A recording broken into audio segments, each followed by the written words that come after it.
Movie शुरू होती है और हमें बताया जाता है कि किसी भी क्रिमिनल को यहाँ की सोसाइटी में रहने के लिए कोई भी जगह नहीं है, मतलब उनका अधिकार को पूरी तरह से हटा दिया गया है और ऐसे में उन लोगों को रहने के लिए एक खास तरह की जगह बना दी जाती है जो कि एक काफी बड़ा रेगिस्तानी एरिया था। और जो लोग जो अपने बगावत पर उतर जाते हैं उन सभी का नाम दिया गया था बैचर्स। उन्हें एक ऐसे स्पेशल नंबर दिए जाते थे ताकि वे सभी पहचान में आ सके। उसी एरिया में दो ग्रुप्स होते हैं, एक होता है नॉर्मल इंसान और दूसरा होता है कैनिबल्स का ग्रुप। आगे हम देख पाते हैं कि कुछ पुलिस ऑफिसर्स एक लड़की को उस जगह पर लेकर जाते हैं और यहाँ पर हमें पता चल पाता है कि अब तक उस एरिया में लगभग 5000 लोगों को लेकर छोड़ा गया होता है। वे सभी वहाँ से भाग ना पाएं, इसीलिए स्टील नेट की बहुत बड़ी वॉल लगा दी गई थी। अभी जो पुलिस वाले जिस लड़की को लेकर वॉल के अंदर छोड़कर गए हैं उसका नाम था आर्लिन। अब जैसे ही आर्लिन आगे की तरफ जाती तब वो वहाँ पर एक बोर्ड को देखती है जिस पर लिखा गया था कि यहाँ से आगे जितने भी एरिया आते हैं वो अमेरिका के अंडर में बिल्कुल भी नहीं है। मतलब इस एरिया में अगर किसी भी इंसान के साथ कुछ भी या किसी भी तरह का हादसा होता है तो अमेरिका रिस्पॉन्सिबल बिल्कुल भी नहीं होगा। हम देखते हैं कि आर्लिन के पास एक नोट था जिस पर लिखा हुआ था फाइंड ड्रीम फाइंड कन्फर्ड। अब यह कन्फर्ड वो जगह थी जहाँ डेजर्ट पर वो बैड बैचर्स रहते थे। कुछ दूर आगे जाने के बाद आर्लिन को एक कार दिखाई देता है जो कि खराब हो चुकी थी। वहीं पर रेस्ट करने के लिए आर्लिन कुछ समय के लिए उसी कार में बैठ जाती है, लेकिन उसे पता ही नहीं था कि कोई उसके तरफ आ रहा है।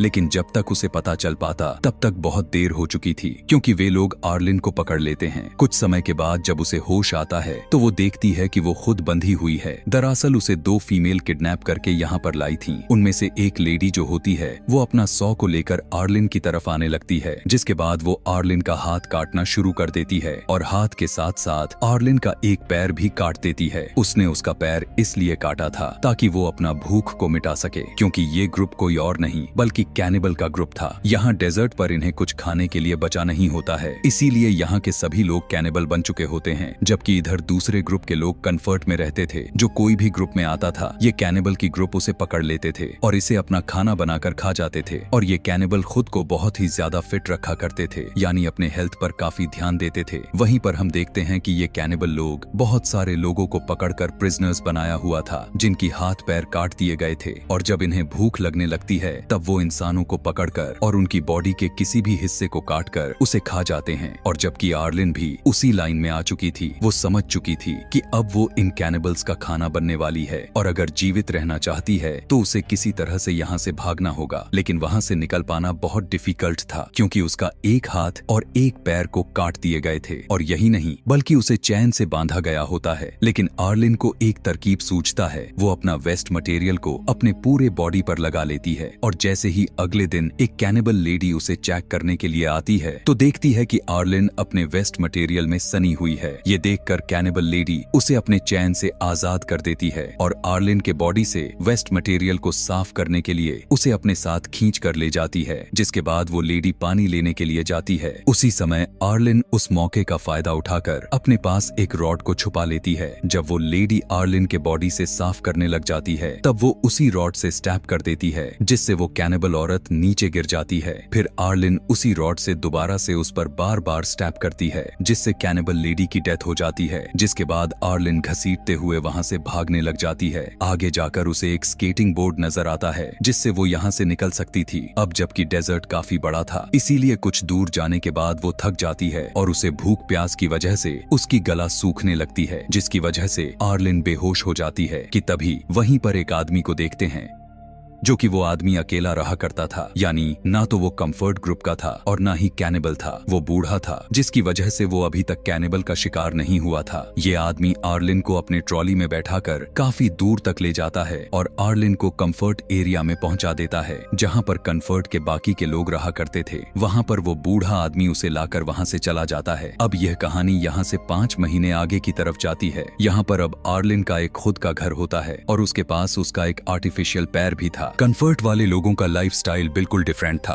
और यहाँ पर बहुत सारी फैसिलिटीज थी जैसे शॉप, मेडिकल। इसके अलावा वहाँ पर और भी बहुत कुछ ऐसे थे जिससे उनका गुजारा हो जाया करता था। इसके फौरन बाद हमें एक कैनिबल फैमिली को दिखाया जाता है जिसमें उस फैमिली का मेन हेड का नाम मियामी मैन जो कि अपनी वाइफ और अपने बेटी के साथ रहता था। यहीं पर हमें पता चलता है कि मियामी मैन एक बहुत ही अच्छा पेंटर भी था जो उस समय अपनी बेटी का स्केच बना रहा था। मियामी मैन एक लड़की के पास जाता है जिसे उसने प्रिजनर बनाकर रखा हुआ था और वो उसे मार डालता है। डिनर करने के लिए वो लड़की की बॉडी को बोटी बोटी कर देता है और वो फैमिली रात का खाना खाती है। अगले दिन हम देखते हैं कि आर्लिन अपसेट थी क्योंकि वो अपने एक हाथ और एक अपने पैर को खोकर काफी दुखी थी और उस समय वो अपनी बॉडी के पार्ट को काफी मिस भी कर रही होती है। वो बस यही सोचे जा रही थी कि अगर उसके पास बॉडी पूरी तरह से होती तो वो कितना अच्छी लगती। साथ में उसे कैनिबल्स पर गुस्सा भी आ रहा था क्योंकि वो अभी जिस हालत में है वो किसी और के वजह से नहीं बल्कि उन्हीं के वजह से हुई थी। अब कैनिबल से बदला लेने के लिए वो एक गन लेती है और वहाँ से निकल पड़ती है। कन्फर्ट से निकलने का एक दूसरा रास्ता भी था और वो उसी दूसरे वाले रास्ते से होता हुआ जाती है। मियामी मैन की वाइफ घर का कुछ सामान लेने की सोचती है, इसीलिए वो अपनी बेटी को भी अपने साथ ले जाती है। यहाँ पर आकर हम देखते हैं कि ये दोनों माँ बेटी कुछ पुराने सामान में से कुछ सामान ढूंढ रही होती हैं, लेकिन आर्लिन दूर से उन्हें देख लेती है और वो उन लोगों के पास जाने लगती है। आर्लिन को जब ये बात पता चलता है कि वो दोनों कैनिबल हैं, तब वो उन्हें मार डालने का डिसीजन ले लेती है। तब मियामी की वाइफ उसे कहती है कि प्लीज हमें जाने दो, हमने तुम्हारा कुछ नहीं बिगाड़ा है। लेकिन आर्लिन उसकी एक भी नहीं सुनने वाली थी, बल्कि वो उसे कहती है कि मैं भी इसी तरह से तुम जैसे कैनिबल लोगों से अपनी जान की भीख मांगी थी, लेकिन उनको मुझ पर बिल्कुल भी तरस नहीं आया था, बल्कि उन्होंने मेरा एक हाथ और एक पैर को ही काट डाला। ये कहकर आर्लिन मियामी की वाइफ को शूट करके उसे मार देती है। और जब मियामी की वाइफ की डेथ हो गई थी, तब उसकी बेटी को कुछ भी समझ में नहीं आ रहा था कि आखिर मेरी मॉम को क्या हो चुका है, क्योंकि वो कुछ भी नहीं जान पाती थी। इसीलिए उस बच्ची को अकेला देखकर आर्लिन को उस पर तरस आ जाता है और वो डिसाइड कर लेती है कि वो अब इस बच्ची को नहीं मारेगी और वो उस बच्ची को अपने साथ कंफर्ट एरिया में ले जाती है। इन दोनों के कंफर्ट एरिया में जाते हुए वो बूढ़ा आदमी जिसने आर्लिन को बचाकर लाया था वो देख लिया। कंफर्ट में उस बच्ची को एक रैबिट पसंद आ जाता है, इसीलिए आर्लिन उस बच्ची के लिए खरीद लेती है, जिसके बाद आर्लिन उस बच्ची को अपने ही घर लेकर चली जाती है। शाम होने को आ गया था और अभी तक मियामी की वाइफ और उसकी बेटी घर नहीं आए थे, इसीलिए मियामी को फिक्र होना शुरू हो जाता है और वो उन दोनों को ढूंढने के लिए निकल पड़ता है। वो ढूंढते हुए उसी जगह पर पहुंच जाता है जहां पर पुराना सामान पड़ा हुआ था। वहां आते ही वो देखता है कि उसकी वाइफ की डेड बॉडी को बहुत सारे कौवे मिलकर खा रहे हैं और उसकी बेटी भी कहीं पर भी दिखाई नहीं दे रही थी। उसका कुछ भी पता नहीं चल पा रहा था कि वो कहां पर चली गई कि तभी अचानक से मियामी की नजर उस अकेले वाले आदमी पर जाती है जो कि पुराने सामान के पास खड़ा होकर कुछ ढूंढ रहा था। मियामी उस आदमी को अपने बेटी का स्केच दिखाता है और वो पूछता है कि क्या तुमने इसे कहीं पर देखा है। तब वो आदमी मियामी को उसकी बच्ची का लोकेशन दे देता है, लेकिन बताने से पहले एक शर्त रखता है। शर्त यह था कि तुम मेरा भी सेम इसी तरह से स्केच बनाओगे। अब क्योंकि मियामी के पास कोई और भी ऑप्शन ना होने के कारण इसीलिए वो उस आदमी का भी स्केच बनाना शुरू कर देता है, जिसके बाद वो आदमी मियामी को क्लू देता है और वो उसकी बेटी की स्केच पर फाइंड कंफर्ट लिख देता है और इसका मतलब उसकी बेटी कंफर्ट में है।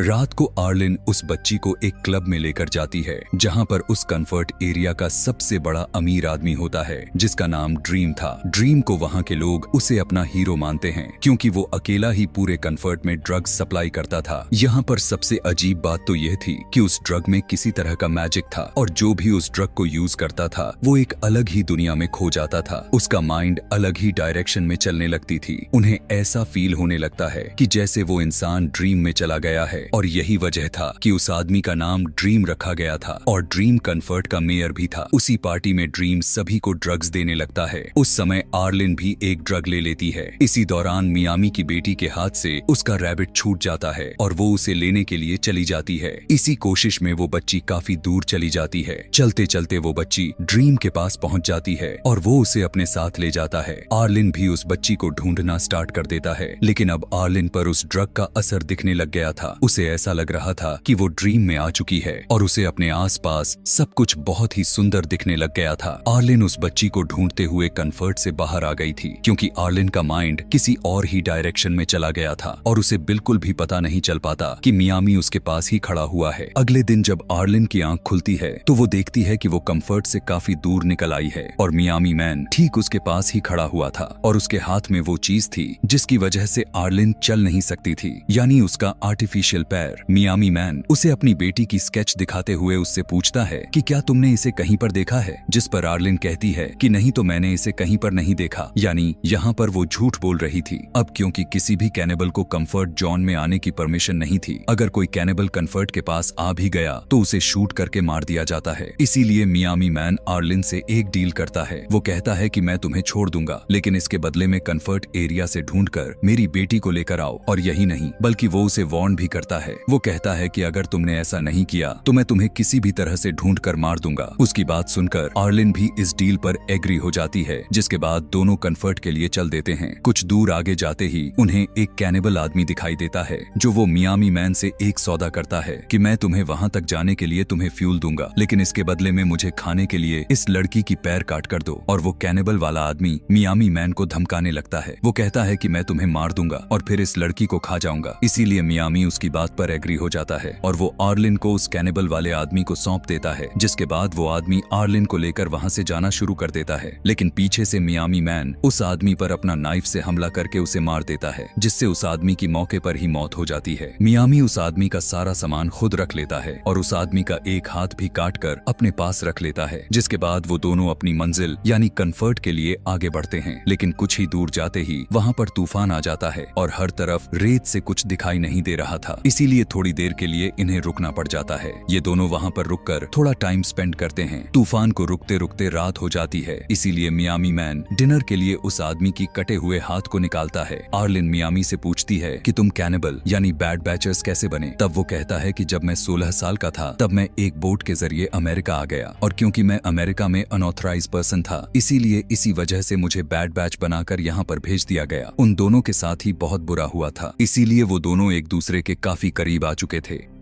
लेकिन तभी अचानक से कोई मियामी मैन को गोली मारकर जख्मी कर देता है। वहां पर एक स्ट्रेंजर आकर आर्लिन से कहता है कि वो उसके साथ चले। उसकी बात को सुनकर आर्लिन सोचने लगती है कि क्या मुझे मियामी के साथ रुकना चाहिए या फिर उस आदमी के साथ चले जाना चाहिए। लेकिन बहुत सोचने के बाद लास्ट में वो उस आदमी के साथ जाने को प्रेफर करती है। वो कंफर्ट का आदमी था, इसीलिए वो कंफर्ट एरिया में वापस आ जाती है। लेकिन कंफर्ट में आने के बाद उसे कुछ भी अच्छा नहीं लग रहा था। कंफर्ट में आकर वो खुश नहीं थी। वो उसी टाइम को बार बार याद करने लग जाती है जब मियामी ने उसका जान बचाई और उसका ख्याल रखा था, जो टाइम उन्होंने साथ गुजारा था। इसीलिए वो उसे मिस करने लग जाती है, क्योंकि वो मियामी मैन को लाइक करने लग गई थी। इसीलिए वो फैसला करती है कि वो मियामी के पास वापस चली जाएगी और उसी के साथ ही रहेगी। अब आर्लिन उसी जगह पर पहुंच जाती है। वहां पर उसे मियामी तो कहीं पर दिखाई नहीं दे रहा था, लेकिन उसे उसका नोटबुक मिल जाती है जिस पर वो स्केचेस बनाया करता था। आर्लिन उस नोटबुक को उठाकर वापस कंफर्ट एरिया में आ जाती है। वो अकेला बूढ़ा आदमी डेजर्ट में बिल्कुल अकेला बैठा हुआ था कि तभी उसकी नजर बहुत सारे उड़ते हुए कौवे पर जाती है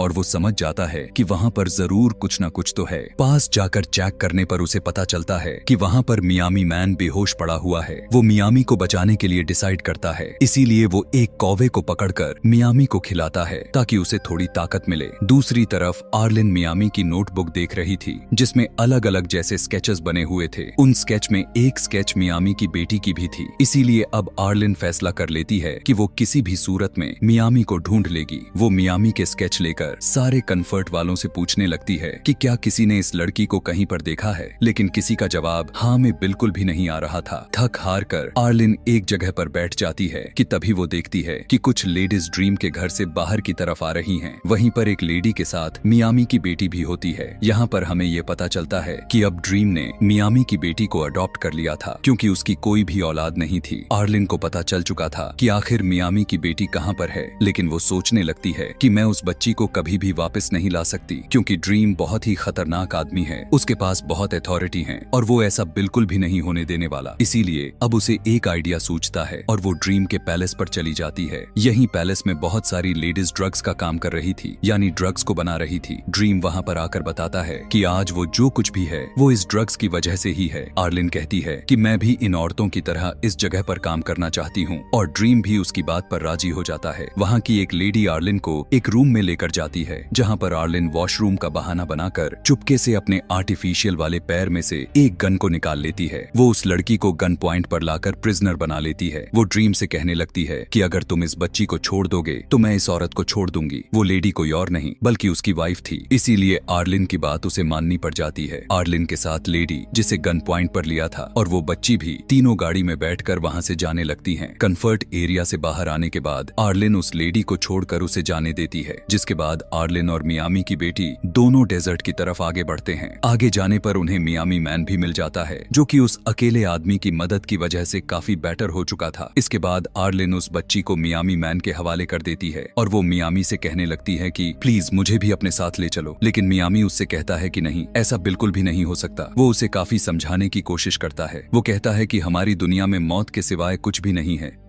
क्योंकि हम कैनिबल हैं और किसी न किसी दिन तुम उनका खाना बन जाओगी, इसीलिए ज्यादा बेहतर होगा कि तुम अपने ग्रुप यानी कंफर्ट में चली जाओ। तब आर्लिन कहती है कि मुझे इससे कोई फर्क नहीं पड़ता कि तुम कैनिबल हो, मुझे बस तुम्हारा साथ चाहिए। मैं तुम्हारे साथ रहना चाहती हूँ क्योंकि मैं तुम्हें पसंद करती हूँ। मियामी की बेटी उससे कहती है कि मुझे भूख लगी है और मुझे नूडल्स खाना है, न कि मिट खाना है। अब वहाँ पर नूडल्स तो मिल नहीं सकते थे, इसलिए मियामी मैन उसके रैबिट को मार देता है और वही उसे खिला देता है। तीनों साथ में खुशी खुशी से अपना जीवन गुजारने लगते हैं और इसी के साथ ये कहानी यहीं पर खत्म हो जाती है।